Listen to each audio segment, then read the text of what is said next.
Islamabad high court PTI बानी जी तखाना 2 case में जमानत मंजूर करे वरती है। अहम ब्रेक वासा शेयर कंदा। इस्लामाबाद हाई कोर्ट पीटीआई बानी जी तोशाखाना 2 केस में जमानत मंजूर करे वरती। इस्लामाबाद हाई कोर्ट पीटीआई बानी के आजाद करण जो हुक्म दई छड़ियो है। नाज़रीन अहम ब्रेकिंग न्यूज़ वासा शेयर कंदा। इस्लामाबाद हाई कोर्ट पीटीआई बानी जी तोशाखाना 2 केस में जमानत मंजूर करे वरती है। इस्लामाबाद हाई कोर्ट पीटीआई बानी के आजाद करण जो हुक्म दई छड़ियो। नाज़रीन अहम ब्रेकिंग न्यूज़ वासा शेयर कंदा। इस्लामाबाद हाई कोर्ट पीटीआई बानी जी तोशाखाना 2 केस में जमानत मंजूर करे वरती। इस्लामाबाद हाई कोर्ट पीटीआई बानी के आजाद करण जो दई छड़ियो है।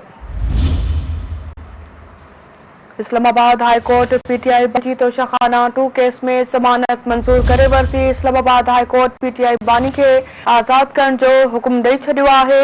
इस्लामाबाद हाई कोर्ट पीटीआई बानी जी तोशाखाना 2 केस में जमानत मंजूर करे वरती है। इस्लामाबाद हाई कोर्ट पीटीआई बानी के आजाद करण जो हुक्म दई छड़ियो है। अहम ब्रेकिंग न्यूज़ वासा share. Islamabad high court PTI बानी जी तोशाखाना 2 केस में जमानत मंजूर करे वरती। इस्लामाबाद हाई कोर्ट पीटीआई बानी के आजाद करण जो हुक्म दई छड़ियो है। नाज़रीन अहम खबर वाखे ॾींदा। इस्लामाबाद हाई कोर्ट पीटीआई बानी जी तोशाखाना 2 केस में जमानत मंजूर करे वरती है। इस्लामाबाद हाई कोर्ट पीटीआई बानी के आजाद करण जो हुक्म दई छड़ियो। इस्लामाबाद हाई कोर्ट पीटीआई बानी जी तोशाखाना 2 केस में जमानत मंजूर करे वरती। इस्लामाबाद हाई कोर्ट पीटीआई बानी के आजाद करण जो हुक्म दई छड़ियो।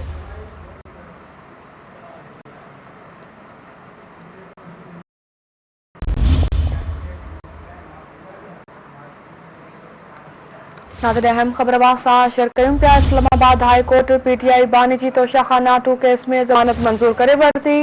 इस्लामाबाद हाई कोर्ट पीटीआई बानी के आजाद करण जो हुक्म दई छड़ियो। इस्लामाबाद हाई कोर्ट पीटीआई बानी जी तोशाखाना 2 केस में जमानत मंजूर करे वरती है। इस्लामाबाद हाई कोर्ट पीटीआई बानी के आजाद करण जो हुक्म दई छड़ियो।